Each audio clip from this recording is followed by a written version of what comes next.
live. Yeah, yeah, we going live. Hey, hey, we going live. Yeah, yeah, we going live. Yeah, yeah, we going. Yeah, yeah, we going. Yeah, yeah, yeah, we going live. From the 50-yard line, we going live. From the 50-yard line, we going live. From the 50-yard line. Hey. All right, Steph. Now I know how you feel about Cam Newton. Yeah. I think both of us were kind of shocked when he was cut by the Patriots. Yeah. Confused is a better word. Yeah. I think confused is the confused was where I was anyway. Yeah. And so I love the fact that he did this. That this story could have been spun the story was honestly spun so many different ways in the media. Cam doesn't want to be a backup. Mm-hmm. And he wouldn't settle for that role. Yep. Too much of a diva, and this, that, and the third. And the fact, I love the way that he came out and addressed this with his dad, Yeah. Because we've seen him have, different guests on the show. It's the first time I ever seen his dad. Yeah, absolutely. And so he talked about how he had gotten released and he understood why he got released because his persona was going to be probably an impediment to Mac Jones and his development and his growth. Now, part of me understands that, but part of me also feels like that's an excuse that's used for Black boisterous quarterbacks. Mm. He's not even boisterous anymore, though. It's just his persona. It's I'm about to say him. It ain't even. He's not even doing anything. The only thing he did talk about was like dancing. Yeah. Like him being, his personality is kind of a big personality. And so he just but I'm just being me. Like, I'm not trying to be, like, at some point, I feel like when he first got in the league, he was trying to be big. Like, he's just who he is now. I think he's unapologetic about who he, honestly, as soon as he started growing them dreads, I knew he was like, I don't even care no more. I'm just gonna be me, right? Because they stand up in the middle of his head. He don't care. Like he doesn't care. And so, I feel like this is a cop out, and I'm not even talking about it from the standpoint of being a Black quarterback. I'm talking about Mac Jones stepping up and being a man. And how about if you're the best quarterback on the team, you shouldn't worry about the man behind you. Right. Now, if you got to worry about the man behind you, then you might want to check yourself about your own abilities and talents. Perhaps that is the problem and not him. Right. That's what I'm going to say. You can have the rest of the time. No. I completely agree with you. I'm glad that he came out and said that he would be willing to take a backup role so that a narrative isn't created without consulting him at least. That's right. People really came out, and I believe Stephen A. Smith was one of the, and yes, I'm picking on Stephen A. Smith today. I believe he was the one who came out and said something like, Cam isn't a backup. He wouldn't take a backup role. If I'm wrong, please forgive me. Don't speak for him. Yeah. But why are we, especially if we haven't talked to him, and I hate that, we talked to his camp, and not saying that this is what happened in this scenario. Because that ain't what happened. You just think you know everybody. Oh, exactly. Let me hush. So you feel it too. Oh, Lord. Oh, gosh. You feel it too. Yeah, you just feel like you everybody homeboy, so you can just speak for them. No, don't do that. Right. Don't do that. No. Yeah, I really hope he lands on his feet. I assume that after Fitzy, your cousin, got injured the other day, and he'll be out somebody got to come in. You might get your wish. Yeah. Well, hey, look, that'll be the only one I'll be right about, because where's Devontae Freeman playing for the Ravens right now? Yes. I don't think HaHa Clinton Dix has gotten a job. Nope. I don't even remember who the other ones were. Yeah, it was Cam. Desmond Trufant. Where did he go? It was 4 of them. He did get signed, if I'm not mistaken. Man. Did he? I'm like, I didn't hear him get signed anywhere either. I'm like, oh, okay. It might have been the Saints. Oh, that'll be interesting. That will be interesting. But yeah, so I don't know. Current team, New Orleans Saints. Okay. All right, Desmond. Yeah. Then is that the one you called? Enemy. Huh? Is that the one? Did you call him going to the Saints? Do you remember? I think I did. Okay. We got to go back and look, but I think I did. If I'm not mistaken, I think I did because I had Devontae going to the 49ers. Right. Him going to the Saints.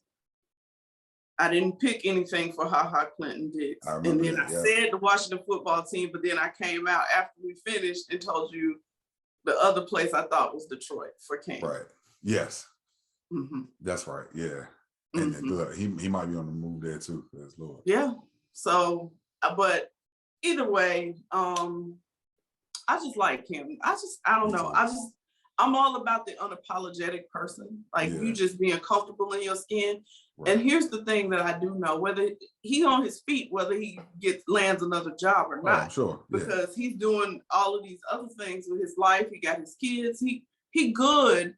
If I know that there's the desire to continue to play, but if it does not manifest itself, he is still good. He's still gonna be good. He's still good because he's still just Cam, like regardless. Right. And I think another thing about that is if the way that he speaks, I think that he'd certainly have a role if he wanted to do sports commentating, because if they let RG3 on TV to do sports commentating, I think Cam Newton would be perfect for it. Oh, did I say something wrong? I didn't see it, so I didn't see it. Okay, I'm gonna send you the clip. And the part I hate is I missed watching the Mannings call the game. I didn't see that. Oh, I know it was so funny. Oh my God, it was funny. I know it was so. Look, I need to see Eli. That's who I'm like. Yes. Eli? Look, when I saw it, Charles Barkley was on there with him. I would think that was the first quarter. You got to see it. I gotta see it. Yeah. I know it was good. Well, you know how I feel about Peyton. So even if he had to carry Eli, it was good. And speaking of that, I shout out Drew Brees did an amazing job this week. Did he? He really did. He was on. He called one of the games. Mm-hmm. And he was on. Did not know that. Sunday Night Football with Tony Dungy and Mike Tariq. Oh, that had to be cool. Okay. Yeah. Yeah, I got to see that. Yeah, no, he did a really good job. So shout out to him too. Yes. All right, but Cam will be fine. I don't think Cam Brandon Marshall walked away from FS1. Oh yeah. So I think them two similar souls. I don't know if Cam ain't got it in him. The reasoning that Brandon gave for walking away is something that I think would be an issue for Cam as well. Yeah, I'm sure. Like I can't just put into a box, and you can't box me in to an opinion because it's way more than Especially when I got my own platform. And then there's that. Yeah. So. Yeah. All right, let's jump into this Bill Maher topic, because he is the last person who I thought would have given this type of a take. Yeah. The first week of the NFL, as a show of unity, in my opinion, they made the decision to have two national anthems. Mm-hmm. Our national anthem as a country and the Black national anthem. But Bill Maher seems to think that it's inciting segregation again. Just like, we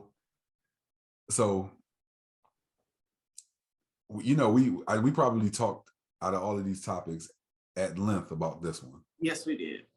And we didn't even mention this part about the whole lowering the standards for people of color in college. Like, he talked about this. He mentioned this. Okay. He mentioned this as kind of like the why it didn't make sense to do. Well, so there's a part of this that let me be careful about what I say. There's a part of this that when he says it, because when we talk about standards as in just ability, then no, don't lower standards for people of color. And so I understand what you mean when you say Like when you're trying to, I understand the equation that you're trying to make, and it might have come out wrong from you. Right. But, and you talking about Bill, not me. Yeah. Oh yes, I'm sorry. I'm talking about Bill Maher. I'm sorry. Not you, Steph. Just so y'all know, he's not right. talking about I'm not talking about Stephanie. I'm talking about Bill Maher. Yes. But not understanding to have this conversation in the vacuum is one thing, but not understanding the history of our country and why the Black National Anthem was needed and how it was a rallying cry, and to not even address, you're talking about segregation. Have you listened to the national anthem? Like this was created when the whole thing, not just the part they usually say, right. the entire thing was created. It was created when Black people were slaves. And so to have that take on it feels a bit, and it's the reason why like this whole critical race theory and them trying to, remove it from schools and stuff like that is an issue. And I think I said something to the effect, and I'd be messing up quotes all the time, but forgetting your history, you're doomed to repeat it. And so trying to remove the history of this country because of, some feelings that make some people uncomfortable, while a whole race of people been uncomfortable for 400 years. Exactly. It doesn't sit well with me. Yeah, no, we're not gonna sweep everything under the rug and pretend that like this is like you cleaning up your house by throwing everything in the closet. Right. And shutting the door. Like my house is not clean because the stuff, as soon as I open that closet, everything's falling out. Everything come falling out. Right. So that is essentially what the majority of the people who are against like the critical race theory or who are looking at arguing against anything that is trying to bring equality into the country. Right. That is kind of their place. Right. You just want to stuff everything in the closet and make people believe it's clean, and it's not. Right. When you really could just take the time to clean the house. Clean up. For real. Please, just clean up. That would take too much work from the people. It's too much like right. And so for me, it doesn't even feel right to say this, but I told you when we talked about this, you really convinced me of your argument on this, right? But because at first I was like, I kind of understood what he was saying in that, every time we do something and we got to make it, this is, I think the take that he was making is we make it black and white versus it just being what it is, right? But then instead of playing two anthems at the game, then you play one anthem one week and the next week you play because you some way you got to be able to bring, because it is not equal. Right. This one is offensive to a whole people. Right. So if you got a problem with it, then are you okay with them just playing the Black National Anthem at every game? I mean, or somebody need to get the right. Right. That's it right there.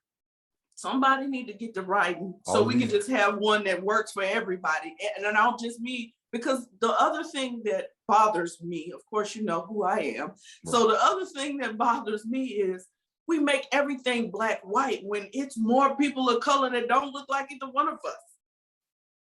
That's our plight as African Americans is not the plight of an Asian American or an Indian American or somebody that's an immigrant. It's not, but we are people of color.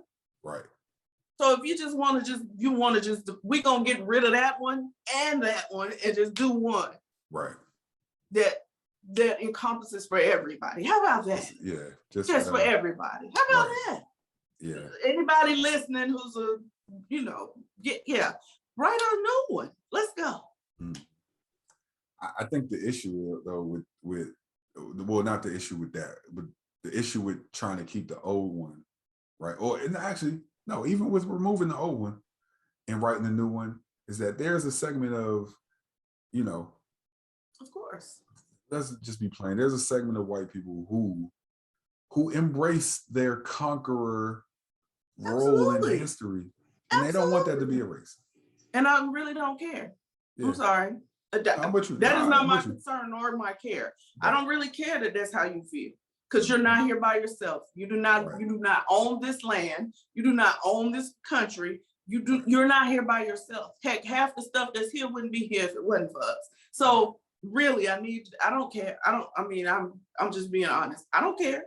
Yeah. I don't care how they feel about it. I don't. Yeah. But what I was about to say about him is, I never thought I would say this, but his take on it being divisive, without giving further. See, because I'm a solution-oriented person versus let's just highlight the problem. Right. So he didn't give a solution. I just gave a solution. Right. He didn't give a solution to the problem. Therefore, it seems very white privilege. Yes. And I don't. And I think that was my problem with it. Yeah. I don't look at him that way, but this is a situation where I look at his opinion and him saying what he said is very white privilege. Right. And you're right. Without coming out and explaining further, then that's just what we're going to believe about you, sir. I'm just saying. Right. We'd be happy to have a conversation about it. You come on the podcast. Let's do it. Come on. Let's do it. I'm all for it. Listen, so you listening? We got you. Come on. I'd love to hear your opinion about how we move forward without it being one way or the other. I'm not for either. I'm not one way or the other. Where do we get to that place where it's truly for everybody? Right. That's all I care about. That's it, right. Don't address the pageantry of this country. No, we're not. Yeah. Y'all playing. Yeah. That's under the rug or in the closet. That's what that is. So, yeah. All right. Now, this one was an interesting one. Yeah. Right. And so, I molded over even with the take that we talked about, during the meeting. Yeah. And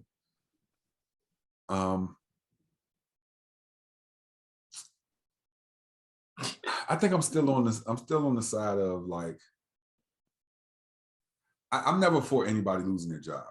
And I think that right there is kind of where it's hard for me to go so hard at this. I know that people have to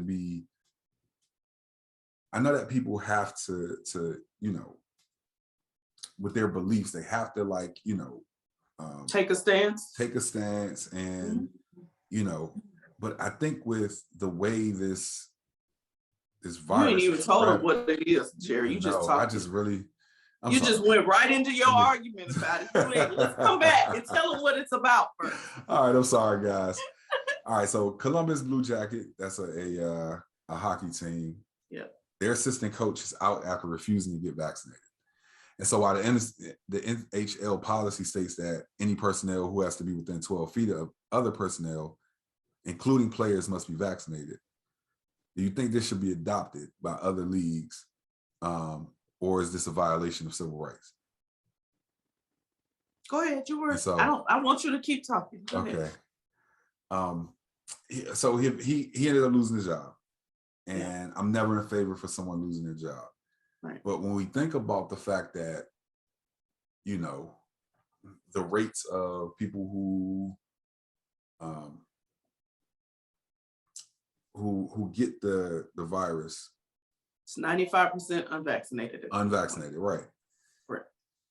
Then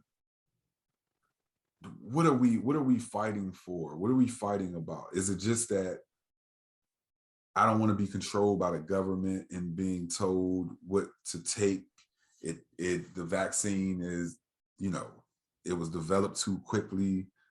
Even though we know that coronavirus has been around for some time now. Right. It didn't just happen. SARS. We talk about SARS. Yes. Right. COVID-19 is what we're dealing with. And we're dealing with all sorts of variations of it now because we can't get herd immunity. But coronavirus has been around for a while. Yep. And what it is there's different iterations of it. Mm-hmm. Now, what I must say is that I am an anti-vaxxer. Mm-hmm. I got the vaccine because I prayed about it and I knew that I was going to have to be around my family. Mm-hmm. And what I would have rather is for me to grow 10 more toes and a hand out of my face rather than put my family in jeopardy. And that's what it all boiled down to. That's what it boiled down to. You know, because it was more than just about you. Exactly. And I put this on, I think I put this on Twitter the other day. Would you kill the world to save yourself? Mm. Or would you save the world by killing yourself? Well, so I heard that what you said, I heard that somewhere before. Mm-hmm. Would you kill yourself to save the world? Mm-hmm. Right? And it kind of goes off the whole, what would Jesus do? You know what I'm saying? Pretty much. But I flipped the question because it kind of speaks to the self-centeredness of our world. Mm-hmm. For sure. And specifically the people who, for whatever reason, don't want to be vaccinated. Mm-hmm. And it's their choice. And it is their choice. I'm not shaming anybody or anything like that. No. But the reality is, if we're going off of the numbers. Now, if you just say, I don't believe in those numbers, I think this is propaganda, that's one thing. And I certainly understand that because, like I said, I am an anti-vaxxer. But I work in healthcare. It ain't okay.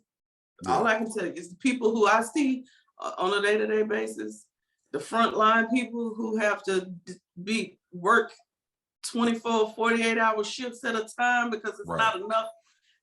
Okay, sure. And that's, you know what? People need to see them. People need to see them. People need to go inside of a hospital and see an ER filled with people having to be beside dividers and them being like sick to the point of they may get turned away because they're so sick. Yep. Like that's you just go home and die. Go home and die. Because we can't do nothing. You can't die in our ER. Yep.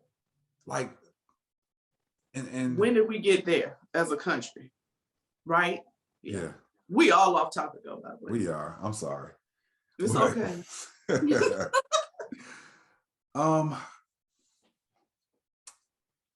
My thing is, if you're gonna be around people and you don't want to get vaccinated, like find something else to do. Find something else to do. Like I hate for someone to lose their job over their beliefs. But the reality is our beliefs cost us. They do. It's free will. It's free will. The same way God gives you free will. Exactly. Just because he gives you free will doesn't mean you're gonna go out and do the right thing. You just gonna do what you do, and doesn't mean he gonna cover you when you do it either. Consequences come. It does not excuse you with the consequences. Yep. That's just like freedom of speech. You have the freedom to say whatever you want to, but you don't have the freedom from the consequences of saying what you want. Whatever you say, right? You can get canceled immediately in this culture. Yes. So yes, but so my take on this is because I really posed a question about whether it was something that should be adopted or not, right? Right. And my response to that is what I said to you in our production meeting. I feel like the NHL is walking a fine line. Yeah. You put a rule in place and you give people the choice. Right. Why don't you just go ahead and do what you want to do and just say what you want to say? Mm-hmm. If you want to work here, you're going to have to be vaccinated. If not, you got to find another place to work. And not, you got to, because you're doing that anyway, but you're making it seem like when you say, choice. If you don't work with people within 12 feet, then you get, the people who matter are the people who working with people at 12. Let me not say that. I didn't mean it like that for the people who are working in the offices and all of that. But ultimately what gets all of them paid are the people who are down here on the floor or on the field or on the ice or wherever working. That's coaches, that's players, that's the strength, all those people who are hands-on are making the money. Right. Flow through that organization, whatever it is. And so if you just want to say if you're not going to get vaccinated, you can't work here, just say that. Right. But don't, you straddling the fence to me. Mm-hmm. You took a stance that's not, you didn't just step over the line. In other words, you got your toe on the line, but you didn't step over the line and just make and say, this is how we feel. Because that's how you feel. Mm-hmm. Clearly, that's how you feel. Just say it. Right. The same way they told these medical people, these people that are in these hospitals, and said, y'all got to get vaccinated if you're going to be in these hospitals. Right. That same thing, just take a stance. So if the NHL, NBA, NFL, MLS, MLB, any of these leagues, just if you're going to do it, take a whole stand or don't do it at all. Yeah. Yep. So do I think they should? I don't know. I think the other leagues may have it best to just leave it alone if you're not going to stand on one side or the other. Don't stand with your feet on both sides of the line. Yeah. Because this is wrong. Like you said, I hate to see, you know what I said the other day was, why not find a man another job, something that he can do that didn't require him to be 12 feet from somebody? But then that goes against your little rule you have in place, right? So catch 22 here. Ironically, what just popped on my phone from CBS Sports was that the NHL, their COVID-19 vaccination rates have soared. And that it looks like only about 10 to 15 players will not be vaccinated for the start of the season on October 13th. Because they want to play. Mm-hmm. So you've essentially tied their hands. Whether they wanted to or not, you tied their hands. Just going to make it real. Stop playing and making it across the, just stop playing. Because now those other 10, 15, guess what? They're not going to play. Mm-mm. So you're still out of a job. Right. Just going to say, anyway, just be real and honest and open and say what you really mean. Right. Say what you really mean. Right. Yeah. So, okay. All right. Now put the cameras on me, put the cameras on me, put the cameras on me, put the cameras on me, put the cameras on me, put the cameras on me, put the cameras on me, put the cameras on me.